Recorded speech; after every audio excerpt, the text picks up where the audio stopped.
It doesn't need to be fixed. Very nice. Thank you. Thank you. Yeah. Hi, I'm Amanda Lynne. Subscribe to Raze. And welcome back, everybody. My name is Raze Chaos. You've made it back to my channel, and oh yeah.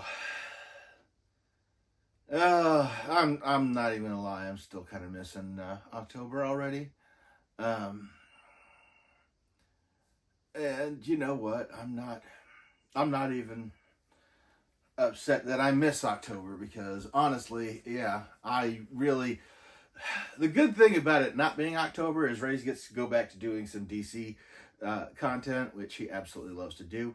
He did manage to get some in a little bit, because of course he did. Even squeezed in a sweet little Catwoman in there, because that was the big Halloween surprise for Raze.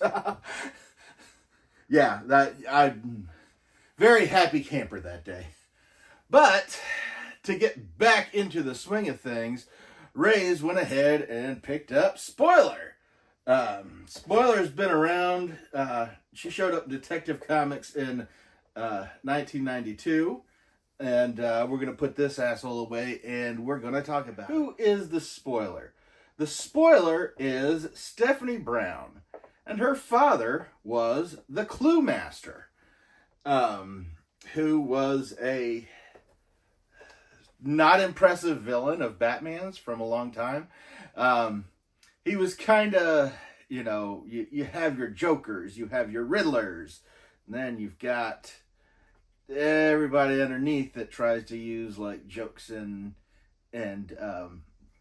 clues, riddles and such.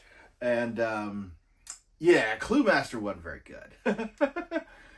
He did have a stint in the Justice League International when they had adopted an Antarctica branch, which was based on humor.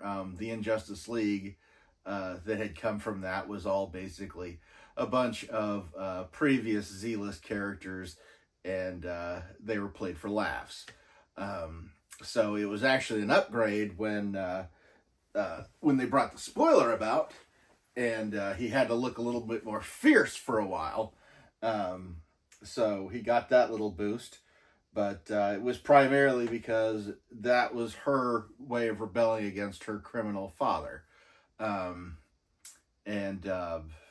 Yeah, she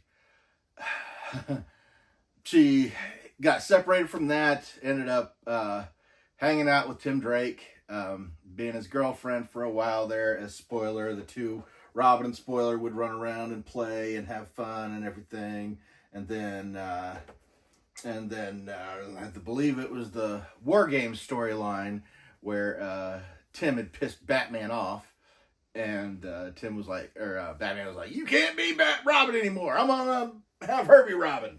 And that led to your, I don't know, almost predictable standard Robin dies, but Robin's not really dead, and it's all Stephanie Brown, and she comes back, and then she's Batgirl, so like she's like really the only character that's ever gone from being her own character to being Robin, to being Batgirl, to being her own character again. Because after all that mess, yeah, they just kind of left it to Spoiler to be Spoiler, and she got a new they altered her costume because it used to be a full face, a hooded cowl, so you couldn't see any of her face, and now they've got it looking as she does now. So we're going to go ahead and take this out, and we're going to get a closer look at it. Now, can I just say that I'm really appreciating the fact that Funko puts these plastic bases on the characters now, because that's awesome. There's no little base to clip onto the feet and get lost. I mean, it's all just put her in the dynamic pose. And she's definitely in a dynamic pose here. You get to see she gets to maintain wearing the Batgirl or the Bat Shield on there. And honestly, the Spoiler costume now looks very similar to, at least the body part of it is very similar to what she wore as Batgirl. less black and more more purple. Excuse me. But yes, originally she had the full face mask. Wearing the mask the way she does, it's almost an homage to her father, because he basically just kind of had a bandana that he wrapped around his face. All the classic cowboy bad guys. I love the way they've got the flowing cape going on here.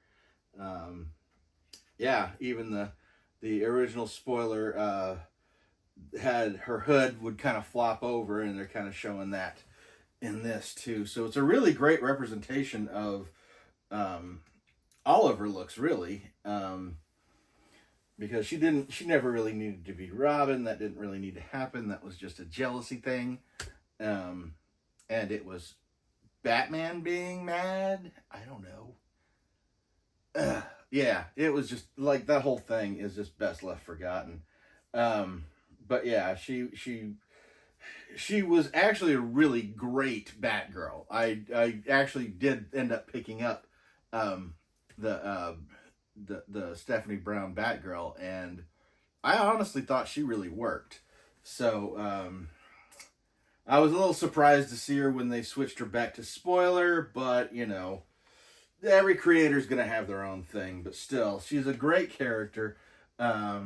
She's a great, as far as new addition to the Batman family, and really great pop too. I love the way they did the cape, everything. It's just awesome. So we're back on the swing of things. I'm gonna go ahead and get out here now, but never forget, life is full of odd moments. You never know when you're gonna be defined.